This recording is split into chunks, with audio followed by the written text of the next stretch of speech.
All right, welcome back to Fix It. It's been a while since I put a video out. My boss came into my office today and handed me a Pokemon cartridge. I know it's not Pokemon, it's Pokemon, but if you're my age, Pokemon is good enough. Somebody's nice enough putting needs battery on the back. So we're going to be replacing the battery here today. Go ahead and take that sticker off. Let's see.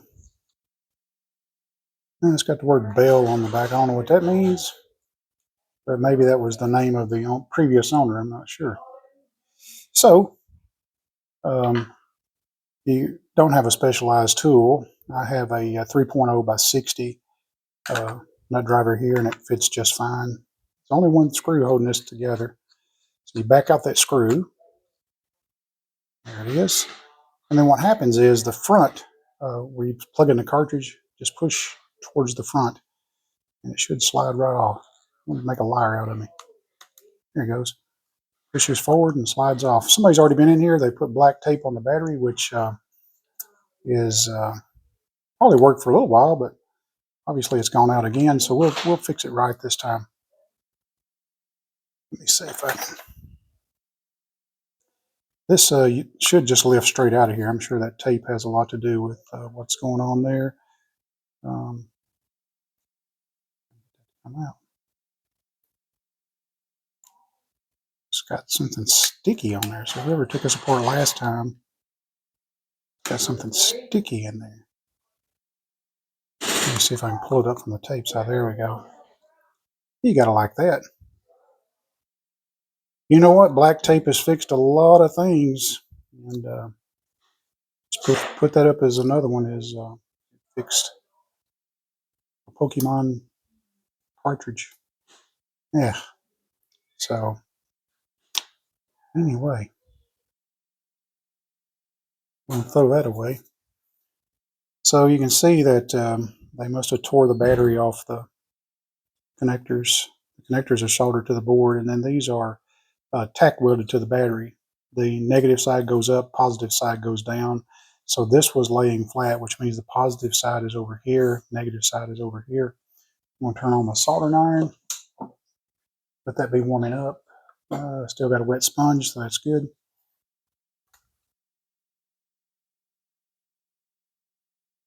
These look like they could be cleaned off a little bit. I'll clean those off with some alcohol before I put it back on there. Let's flip over the back side of the board.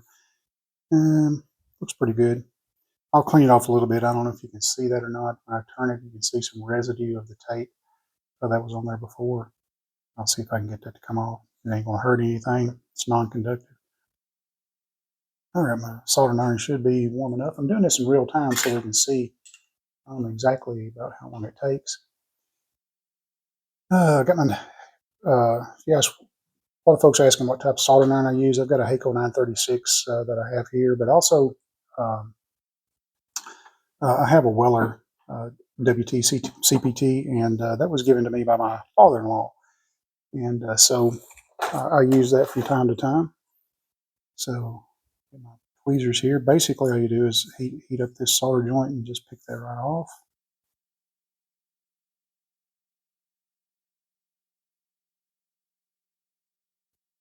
There you go, there's one. Around, get where you can get a hold of it.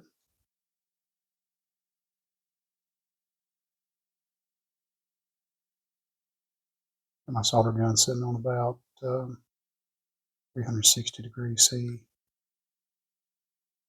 It took it right off. So what I'm going to do is I'm going to put my soldering gun up. And I've got some plain old. What I'm going to do is I'm going to put some gloves on because I'm going to be using some flux here in a little bit. I really do like these gloves right here. I don't know if you can see these. These are from Home Depot, and probably got a little bit too close. These are the heavy duty single use, just throw them away when you get finished. Of course, I got the large. They had the pack of 80 on sale, so I bought those. And I like to use them when I'm using flux. I use a no clean flux, and this is NF flux. I got it from Northgate Fix, and so They claim it's the best flux, but I've got some other fluxes that I like just as well. The flux, if you get a good flux, it's pretty high. So that little syringe of flux right there probably cost me $20 or so, and I've used a couple of milliliters of it. My gloves on here.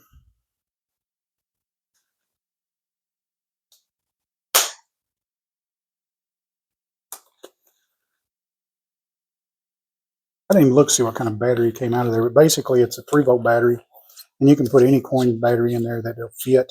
I think it has a 2025 in it when it comes from the factory, but you can put a 2032 in there. You can put a 1616 in there if you want to. So as long as it's 3 volts, it'll work. And if it's new, it'll hold the memory for several years. You'll probably grow out of Pokemon before you'll run the battery down. All right, so I'm going to clean this off a little bit. I've already cut me off a little piece of braid, and I'm going to put a little bit of flux on. And I like putting flux on the braid.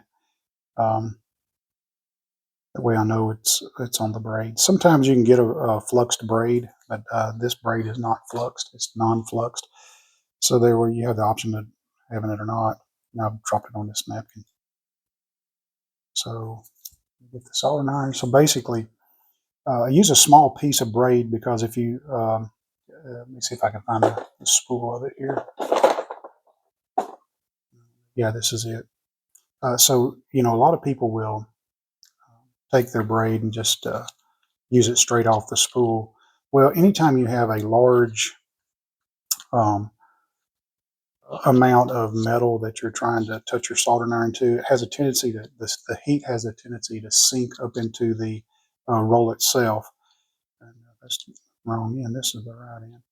And so the heat has the tendency to sink up into the roll, and you don't want that. You want the heat to sink into the piece that you're soldering, so it'll suck the solder off the board. So just use a little bitty piece, and I got some real thin tip tweezers, so they're not going to sink much heat at all. So this is, I don't know if you can tell this, but there's a pretty good sized dollop of solder on this board right here and then right here, and I'm going to clean those off. And let me see if I can. I'm left-handed, so I got to try to do hold the braid in my right hand and solder in my left hand, soldering gun in my left hand. So I'll give it a try right here. Now here's a trick. Go ahead and bend your braid where it's most useful to you. See that? I put a little 90-degree turn in that braid. It's going to allow me to hold my tweezers exactly where I want them, and I'm going to put my soldering tip right on top of it. And what you'll see is that solder soak right up into that braid. Okay? You see that braid now? It is full of solder. If it's got enough room to pull this up to.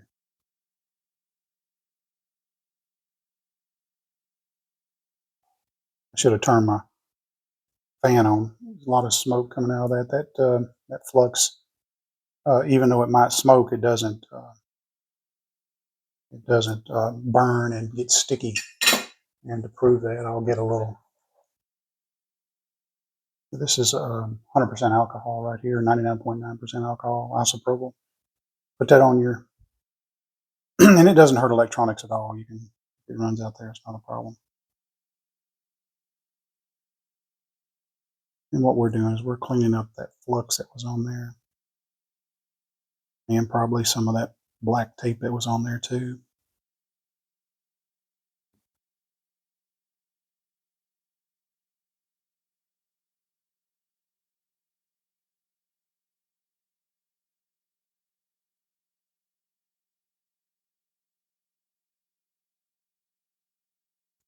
All right, well, while I'm cleaning, I'm going to clean the back of this. See if I can get a little bit more light on this situation here. Is that better? Yeah.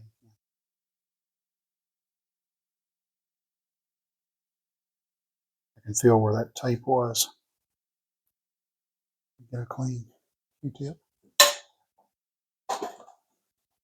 A lot of people ask about what I use to clean. I have some foam Q-tips I clean with, but most of the time I'll use a Q-tip, especially if it's on a flat surface like this board right here, because if it's got a lot of pins sticking out and stuff like that, sometimes you'll make a mess using just a regular Q-tip. And so I've got some foam tipped swabs that take care of that.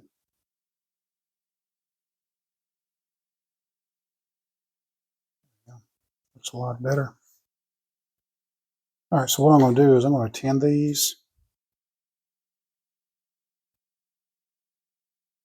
I'll tin the two pads again. See how clean those pads are? I don't know if you can tell that. They're nice and clean. So I'm going to put some solder on there first before we put the battery on.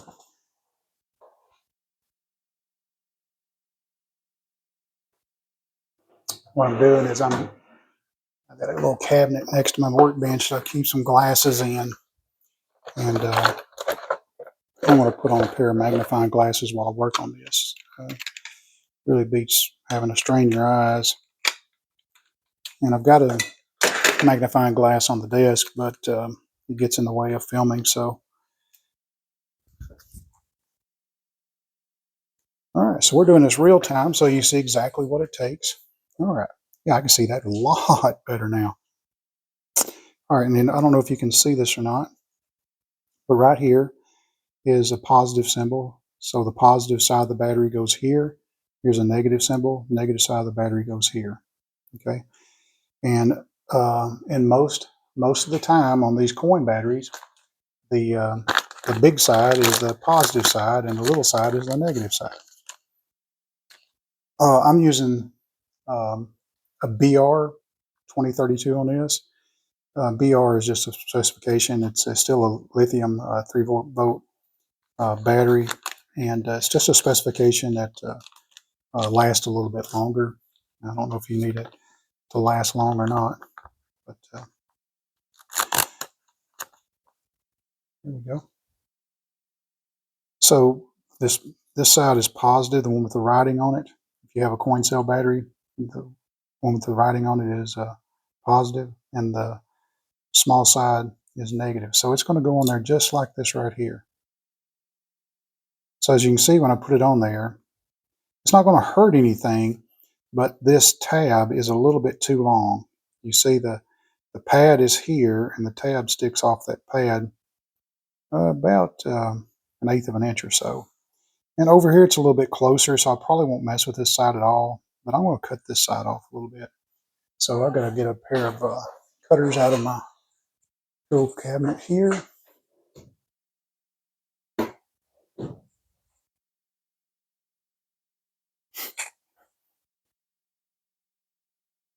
Okay, I'm going to cut this just below that hole. That hole doesn't, it's not going to be any use for me at all. So we'll get just right below it. Snip it. There it goes.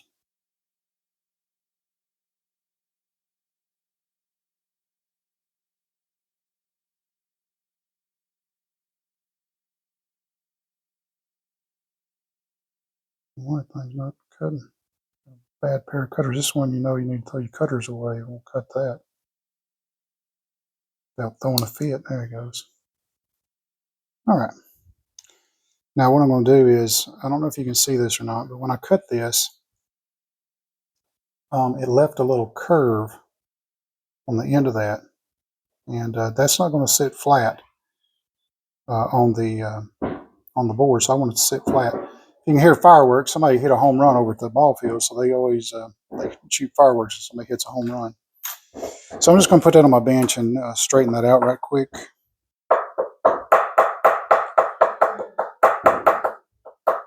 Of course, I used my trusty old screwdriver right here to hammer it down. Works just fine. Let's do a dry test on that. So that looks like it fits pretty good. Doesn't have to be exactly lined up in that circle or anything, but looks like it's going to work pretty good. Now what I want to do is I want to go ahead and tin those pads. So I just cleaned the solder off, but now I'm going to put solder back on it. And so I'm going to use a low melt solder here. And this is a low melt solder. It'll melt at 183 degrees C. And typically, that's the boys out there screaming because they're playing with water bullets. And those things hurt when you get hit. Yeah, so this is 183 degrees C, and I think it's a 67. See if I can find the ratio. Yeah, 63 and a half, 37 is the ratio on that. So I'm just going to cut a little bit off. You can break it with your hands, but I just like cutting it off. So move the battery out of the way. And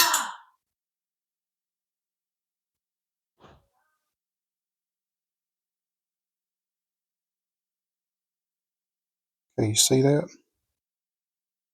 Nice. And nice. All right, so basically I'm going to drop the battery in place and get it positioned right where I want it. All right, now I'm going to take my tweezers and sort of hold it right exactly where I want it. Somewhere about right there. Of course, my tweezers. I get as close as I can. I'm just maybe with my finger for the first one. All right, so I'm going to get it hot. And what happens is, you're like, well, you saw how easy that melted before, but now I've got this tab on here, which is connected to the battery. So all of that mass is soaking up that heat. So you got to get it a little bit hotter. I'm just trying to get it tacked right now. And there it flows. And I'm going to get it tacked. I'm going to just wait on it. And that's ugly. I know it's ugly. I'm just trying to get it tacked in place where it doesn't move. Okay, so now it's not going to move. I got it tacked in place. Now I can take my solder, come to the other side, and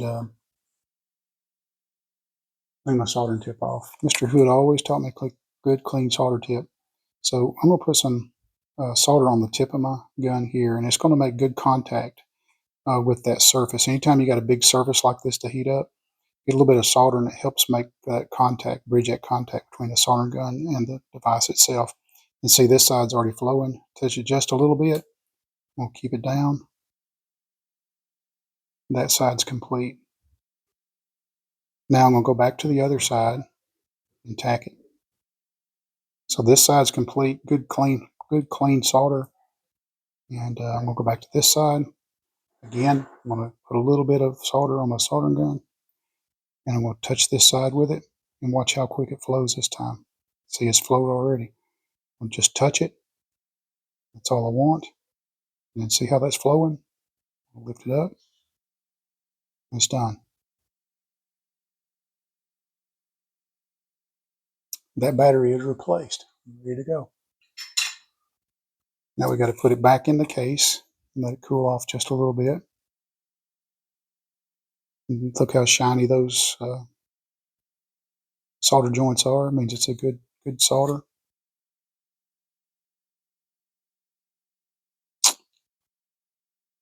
These things are they're made to fit in that case. There's a little circle there that fits down into a little stud right here that fits there, so you know you got it fit correctly. Oh, I said I was going to clean off those contacts. Let me do that. So there's no, doesn't look like there's any contacts on the back side. All the contacts are on the front side. So while we got it apart, we'll clean those off. Always nice to. And I'm not going to do anything but just rub some alcohol over them. And I'm not trying to get them shiny or anything. I'm just, if it's got any kind of residue or anything like that, this will get it off.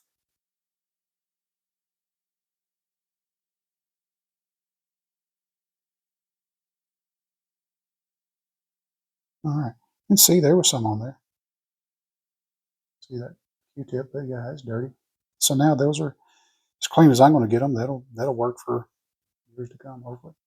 See that now? It's nice and shiny. And we'll put it back together.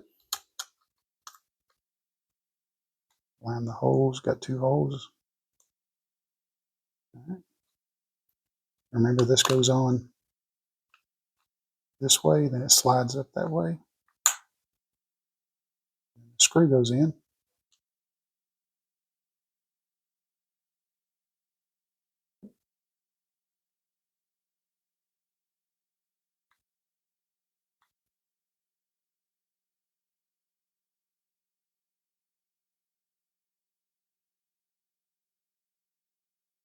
That's it.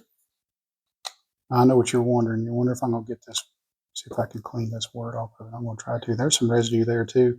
I'm going to go ahead and try to clean that off too, because if he sticks that in that game, uh, if he sticks that in his little game, it's probably going to leave some residue in his game. I don't want that to happen. So let's give it a little try. Trying to do it with a little bit of alcohol. And if you're, it's coming right off. About that. Are you going to see if this word will come off? I bet it won't. And if it doesn't, we're not going to.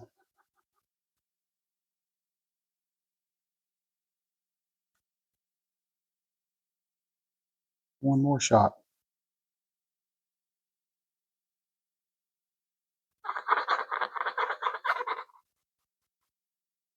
Coming off a little bit.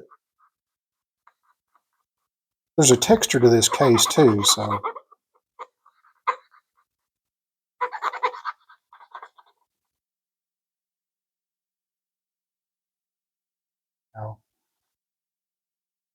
Anyway, I'll keep working on this, see if I can get that clean. Anyway, that's how you replace a battery in a Pokemon cartridge. I guess this goes in a Game Boy, Pokemon Game Boy cartridge. See you next time. Thanks for watching.